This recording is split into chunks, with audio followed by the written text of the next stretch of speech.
नाप लो। बोले पहले संकल्प लो। राजा बलि कहता है, हे ब्राह्मण देवता, आप क्यों मेरी इस संसार में हंसी उड़ाना चाहते हैं? अभी जाऊंगा ब्राह्मण देवताओं के पास, कहूंगा संकल्प करना है। बोले क्या क्या दान कर रहे हैं? बोलूंगा 3 पग भूमि। लोग हंसेंगे, इतना बड़ा राजा होकर के 3 पग भूमि का दान कर रहा है। वामन भगवान कहते, देखो हम गायत्री संध्या करने वाले ब्राह्मण, हमें संकल्प आता है, हम खुद ही बोल देंगे। अमुक गोत उत्पन्न हो जमानस्य अमुक नाम नो हम। आप तो जल ले आओ। यह सब शुक्राचार्य जी देख रहे थे। अब उन्होंने देखा ये कैसा ब्राह्मण, इतने देर से बात हो रही है बलि से, लगता है लेने देने में कुछ पट नहीं रही है बात। ध्यान लगाकर देखा तो शंख चक्र गदा पद्म लिए खड़े। आश्चर्यचकित रह गए शुक्राचार्य जी, दौड़े दौड़े आए राजा बलि को समझाने। अरे बलि क्या कर रहे हो? बोले गुरुजी अब पूछिए मत, मुझे तो संकोच से बताएं कि 3 पग भूमि का दान करने के लिए संकल्प कर रहा हूं। ऐसी भूल मत करना बलि। यह अगर तुमने 3 पग भूमि का संकल्प कर दिया, उनको दे दिया, तुम्हारे पास फिर कुछ शेष नहीं रहेगा। बोले क्यों? बोले इसलिए कि यह कोई ब्राह्मण नहीं है, यह तो ब्राह्मणों का रक्षक नारायण है और देवताओं की रक्षा करने के लिए बामन भर के आया है।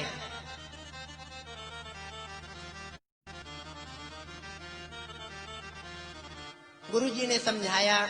बलि ने कहा मैंने तो वचन दे दिया है। बोले कोई बात नहीं, वचन ही तो दिया है, बोल दो हम नहीं देना है, मेरे पास नहीं है।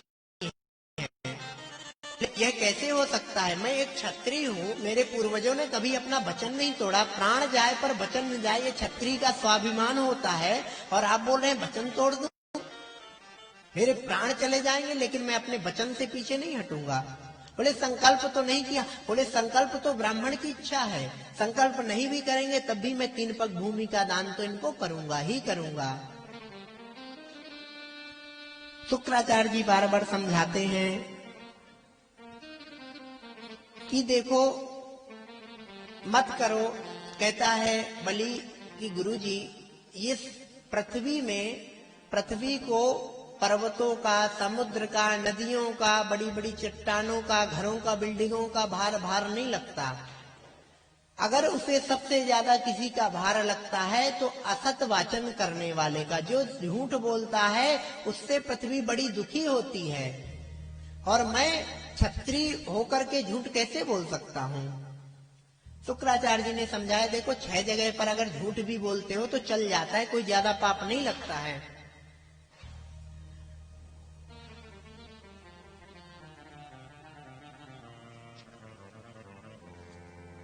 राजा बलि ने कहा कैसे भी हो मैं झूठ नहीं बोलूंगा, मैं अपने वचन से पीछे नहीं हटूंगा।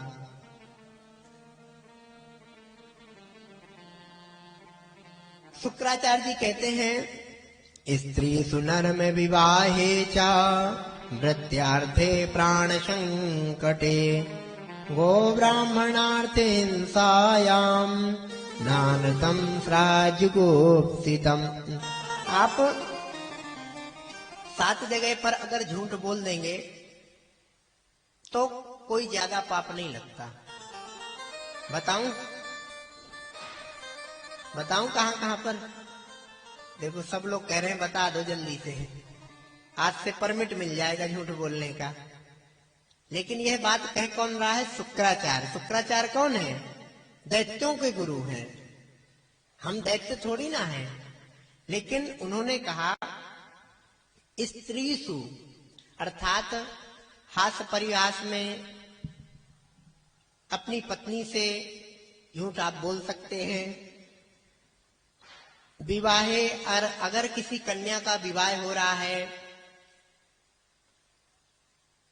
आप वहां बीच में मध्यस्थता कर रहे हैं, अगर कुछ उसमें कमियां भी हैं तो आपको यही बताना है कि नहीं बहुत अच्छी है, बहुत गुणवान है, सर्वगुण संपन्न है। एक जगह कुछ लोग लड़की देखने के लिए गए। जो घर वाले थे लड़की के, पूरी व्यवस्था कर रखी थी उनके स्वागत सत्कार की। अब नाश्ते में कुछ भी चीज लाएं तो कहें हमारी बेटी ने ही बनाया है, हमारी बेटी ने ही बनाया है, खा करके तो देखिए कितना स्वाद है। सब लोग बड़े प्रसन्न हुए, इतना सब कुछ बना लेती है इनकी बेटी, हमें बहुत अच्छी बहू मिली, खाने पीने का बड़ा आनंद रहेगा। मीठा लेकर के आए, मीठा दे दिया, हमारी बेटी ने बनाया, खा करके तो देखिए। मीठा लिया हाथ में, उसमें पेपर लगा हुआ था, ब्रजवासी स्वीट। अब जो रिश्ते करने आए थे, रिश्ता करने, उन्होंने कहा आपकी बेटी क्या ब्रजवासी स्वीट में काम करती है? तो झूठ भी बोलना चाहिए इतना जो चल सके, या फिर पूरी तैयारी करके रखो, पेपर वगैरह जो भी है मिठाई में लगा रहता है वो सब निकाल दो, फिर झूठ बोलो तो चल भी जाएगा। तो कहते हैं अगर किसी कन्या का विवाह हो रहा है तो उसके विषय में कुछ आप झूठ बोल करके उसका विवाह संपन्न करवा सकते हैं। जीविका के लिए, अपनी नौकरी के लिए, जब आपके प्राण संकट में हो, ब्राह्मण और गौ माता की रक्षा के लिए, किसी की जान बचाने के लिए आपको अगर झूठ बोलना पड़े तो उससे पाप नहीं लगता। शुक्राचार्य जी ने बहुत समझाया। बलि कहते नहीं, मैंने दान का संकल्प मन में लिया, मैं दान करूंगा ही। क्रोध आया शुक्राचार्य जी को, कहा गुरु की आज्ञा नहीं मानता है, जा लक्ष्मी से च्युत हो जा। क्रोध में आकर के शुक्राचार्य जी चले गए हैं। राजा बलि जल का पात्र ला करके हाथ में जल लेकर के संकल्प करते हैं, और जैसे ही संकल्प वामन भगवान के हाथ में छोड़ते हैं, कहते हैं आप अपने पैरों से 3 पग भूमि नाप लो। देखते ही देखते वह बटुक वामन भगवान विशाल काय विराट रूप में हो गए। बोले विराट भगवान की जय। भूमि में उनके चरण हैं और आकाश मंडल में उनका जो मुकुट है, उनका जो मस्तक है, वह आकाश में टच हो रहा है। देख करके बलि आश्चर्यचकित रहा। पहले तो फिर मन में हुआ कि मैंने तो संकल्प लिया है। भगवान ने नापना प्रारंभ किया। अपना पहला चरण जैसे ही भगवान ने उठाया तो नीचे के 7 लोकों को नाप लिया। अतल, वितल, सुतल, तलातल, महातल, रसातल और पाताल तक नीचे के जो भी लोक थे बलि के पास, वह सब एक पांव में नाप लिए। दूसरा चरण उठाया, भू भुआ स्वा महाजन सब सत्यलोक तक उनका चरण पहुंचा। ब्रह्मा जी जहां पर निवास करते हैं, ब्रह्मलोक सत्यलोक तक उनका चरण पहुंचा।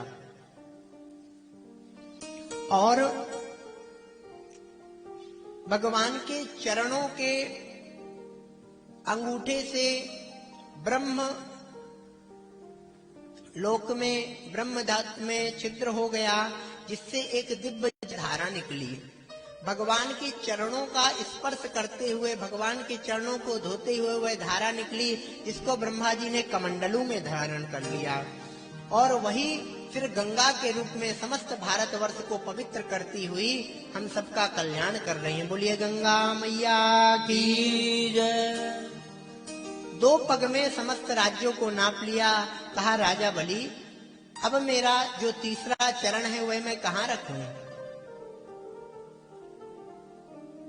गरुण को आज्ञा दी, इसने अपने वचन को पूर्ण नहीं किया, असत्य भाषण किया है, इसको नागपाश में बांध दो। बांध दिया। हाथ जोड़कर राजा बलि ने भगवान से पूछा, हे भगवान, एक प्रश्न करना है आपसे। कहा पूछो। बोले दानी बड़ा होता है या दान?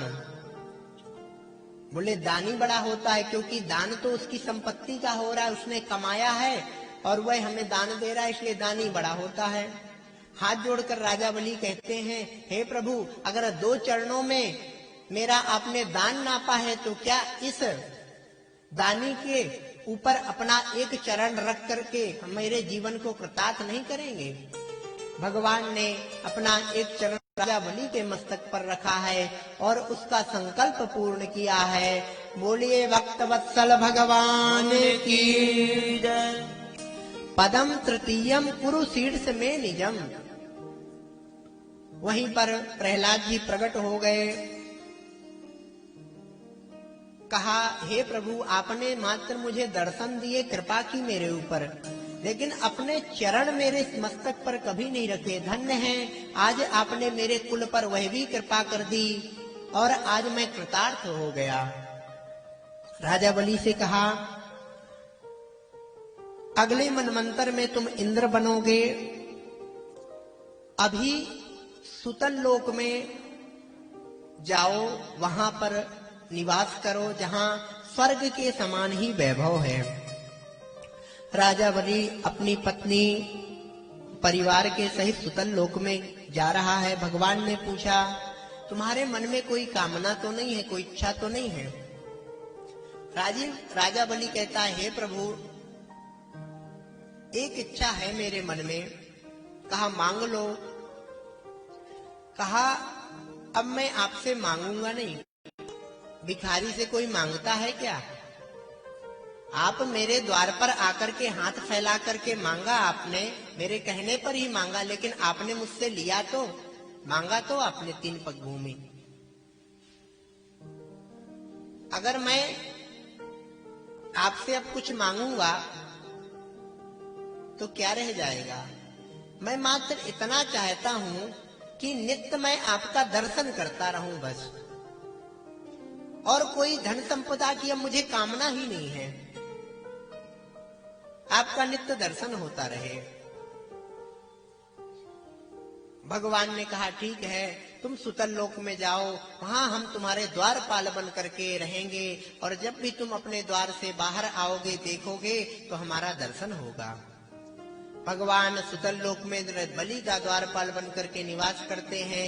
इधर नारद जी लक्ष्मी जी के पास गए। कहा, आपके पति देव कहाँ हैं? बोले, कई दिन से आए नहीं हैं।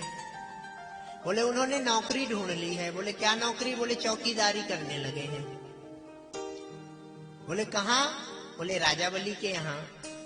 बताया कि आज भगवान भक्त के भक्ति में बिक गए। कहा, हे नारद जी, कुछ उपाय बताइए, मैं अपने प्रभु को ला सकूं। नारद जी ने कहा, देखो,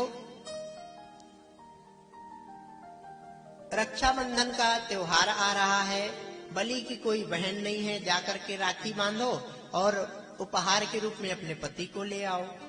लक्ष्मी जी को अच्छा लगा। राजा बलि नित्य प्रातः उठकर भ्रमण के लिए जाते थे।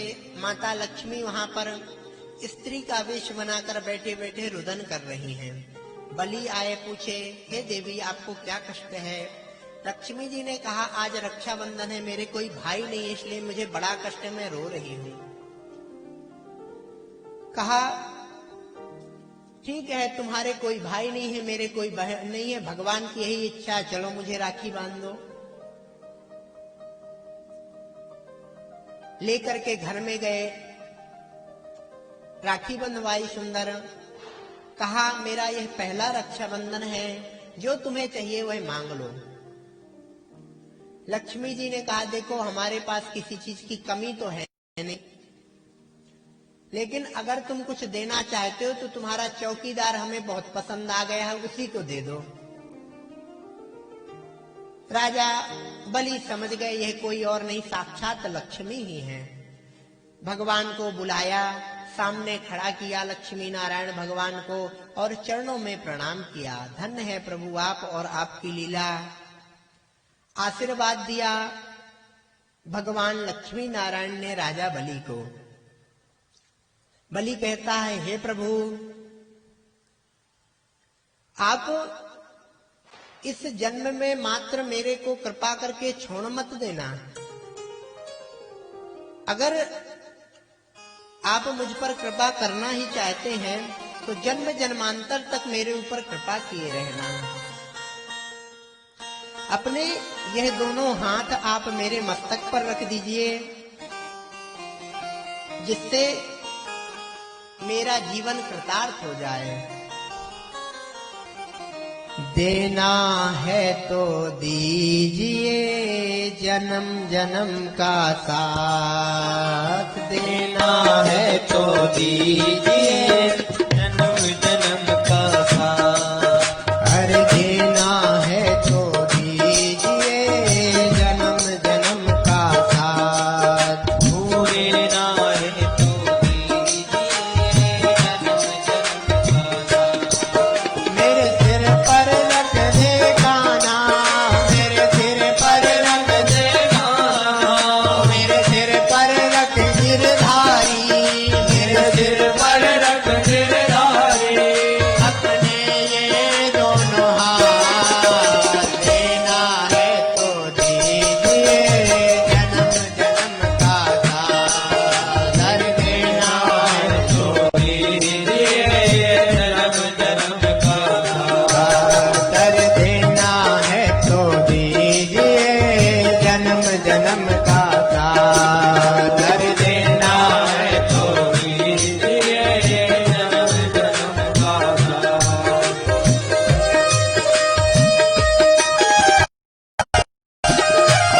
जय हो।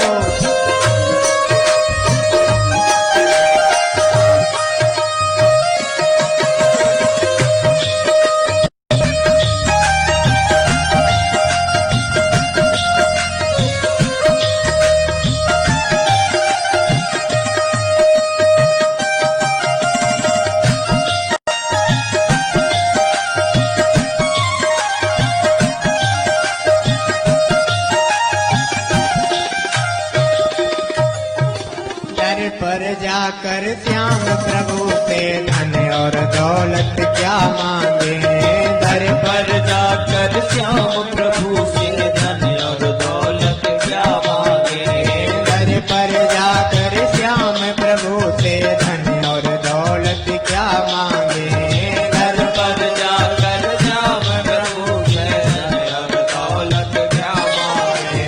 मांगना हो तो श्याम प्रभु से नाम और इज्जत क्या मांगे, मांगना हो तो श्याम प्रभु से नाम और इज्जत क्या मांगे। अरे मांगना हो तो श्याम प्रभु से नाम और इज्जत क्या मांगे, मांगना हो तो श्याम प्रभु से नाम और इज्जत क्या मांगे। मेरे जीवन पर तू कर दे, मेरे जीवन पर तू कर दे, मेरे जीवन पर तू कर दे,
श्याम सारे की जय हो।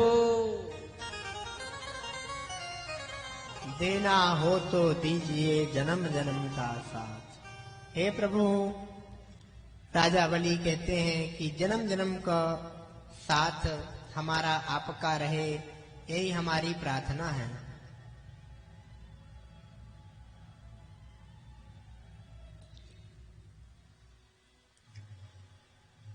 राजा बलि का कल्याण किया भगवान ने। मत्स्य अवतार की कथा